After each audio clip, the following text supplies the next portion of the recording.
Aditya ఎల్1 machine ఎంతకాలం పనిచేయనుంది? దీని expected life time అటు ఇటుగా మనకు 5 సంవత్సరాలండి. సో, జనరల్‌గా ఏంటంటే స్పేస్ మిషన్స్ మనకి ఎక్స్‌పెక్టెడ్ లైఫ్ మిషన్స్ కన్నా ఎక్కువ గూడా పనిచేయొచ్చు. కొన్నిసార్లు ఏంటంటే కొన్ని వేరే కారణాల వల్ల తక్కువ గూడా పనిచేయొచ్చు. ఓకే. సో, హోప్‌ఫుల్లీ అది అనుకున్న లైఫ్ స్పాన్ కన్నా ఎక్కువే పనిచేస్తుందని నేను అనుకుంటున్నాను. ఓహ్! ఎందుకంటే మనకి హబుల్ స్పేస్ టెలిస్కోప్ అని ఒకటుంది.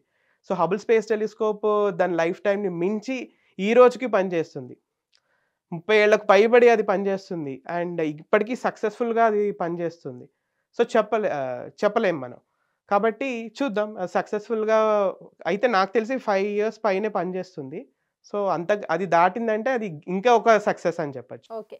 అంటే ఆదిత్య ఎల్1 మిషన్ ఏ సమాచారాన్ని సేకరిస్తుంది? ఒకటండి ఈ మెయిన్ అబ్జర్వేటరీ ఇదేంటంటే కరోనోగ్రఫీ. అదేంటి అంటే సూర్యుడి యొక్క మెయిన్ డిస్క్ ఉంటుంది గదా! మనకు వెలుతురొచ్చేటువంటిది. దాన్ని మూసివేస్తుందనమాట అది. ఓకే. మూసివేయడం వల్ల ఏమవుతుంది అంటే ఒక వెలుతురుని మీరు ఇలా మూసివేస్తే ఏమవుతుంది? దాని చుట్టూ ఉన్నటువంటి ప్రాంతం కనిపిస్తుంది మీకు.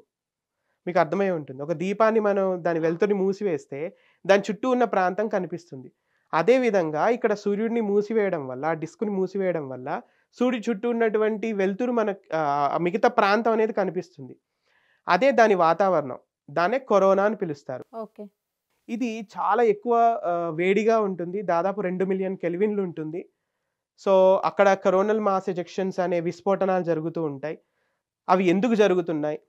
అండ్ అలాగే అవి జరగడమే కాదు, అక్కడి నుంచి అంటే ఉపరితలం నుంచి ఈ వాతావరణం బయటున్నటువంటి వాతావరణానికి అంత ఎక్కువ వేడి ఎందుకు మారుతుంది? ఓకే. ఉపరితలంలో కేవలం 6,000 కెల్విన్‌లు ఉంటుంది.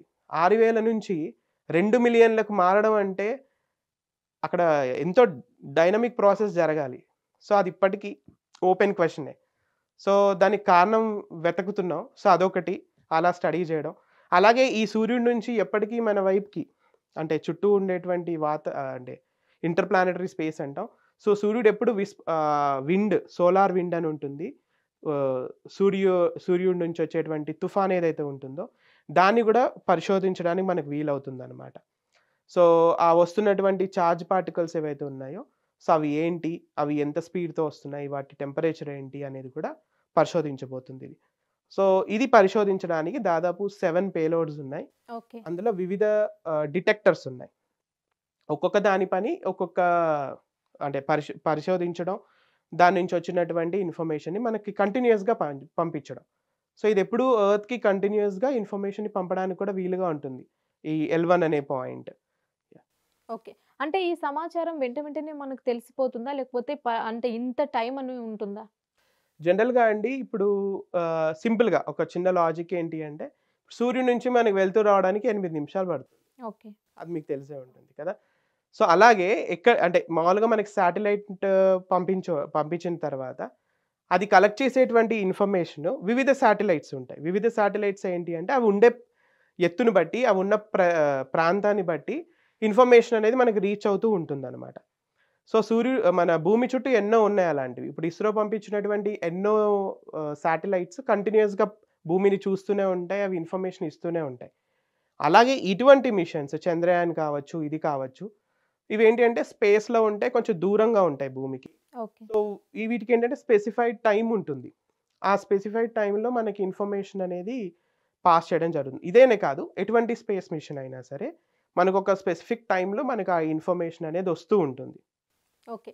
ఆదిత్య ఎల్1 ప్రయోగం కోసం ఎంత ఖర్చయి ఉండొచ్చు? అంటే దాదాపుగా. అదే అండి. అటు ఇటుగా 400,00,00,000 అయితే అయింది. ఓకే. ఎందుకు అంటే ఒకటి అక్కడ పంపించినటువంటి పేలోడ్స్ ఏవైతే ఉన్నాయో అవి చాలా ఇంపార్టెంట్‌వి. ఎందుకంటే 7 పేలోడ్స్ ఉన్నాయి. అండ్ అలాగే దాన్నక్కడ ప్లేస్ చేయాలి. సో, ముందనుకున్నటువంటిదేమో కేవలం దాన్ని భూమికి దగ్గరగా కొన్ని వందల కిలోమీటర్లలో పెట్టాలి అనుకున్నారు. అప్పుడు అనుకున్న అంచనా వేరు. కానీ ఇది కంప్లీట్‌గా ఒక అబ్జర్వేటరీ లాగా మారింది.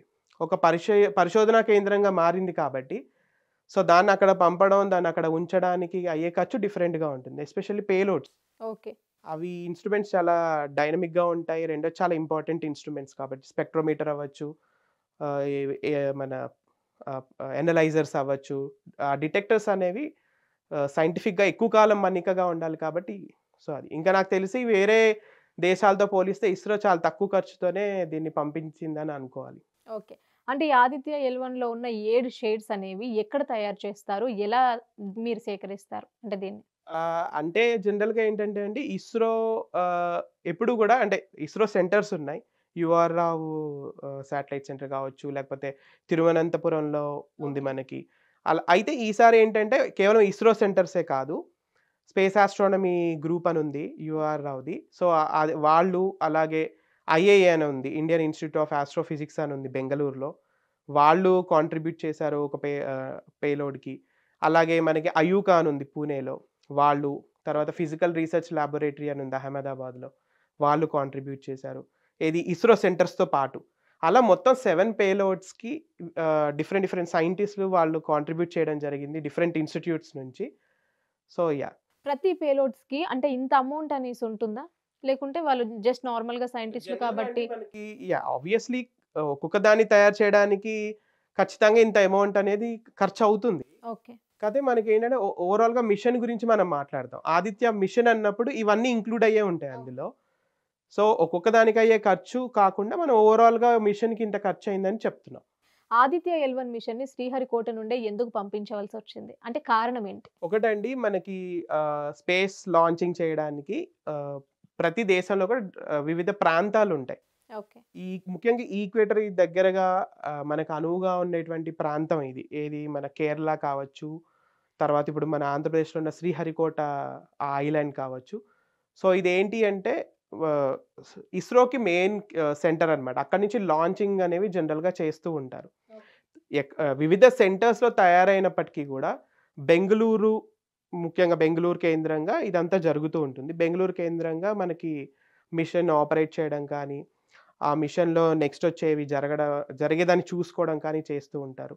ఈ ఈ శ్రీహరికోట అనేది ఏంటి అంటే కేవలం ఆ రాకెట్‌ని అక్కడికి తీసుకొచ్చి అక్కడ నుంచి లాంచింగ్ అనేది చేస్తారు. మెయింటెనెన్స్ చేసి తర్వాత లాంచింగ్ అంతా గూడా జరిగేదక్కడ. సో, ఇస్రోలో వివిధ ప్రాంతాలున్నాయి. వివిధ ప్రాంతాల్లో టార్గెటెడ్‌గా పలానా పనులు జరుగుతూ ఉంటాయి. సో, అందులో ఒకటి ఈ శ్రీహరికోట అనేది. సో, శ్రీహరికోట అనేది అనువుగా ఉండేటువంటి ఒక ప్రదేశం అన్నమాట. ఒక ఐలాండ్ లాంచింగ్‌కి. అలా వేరే వేరే దేశాల్లో రకరకాల ప్లేసెస్ ఉన్నాయి. యూఎస్‌లో ఫ్లోరిడా కానీ ఇలా రకరకాల ప్రదేశాల్లో లాంచింగ్ అనేది జరుగుతూ ఉంటుంది.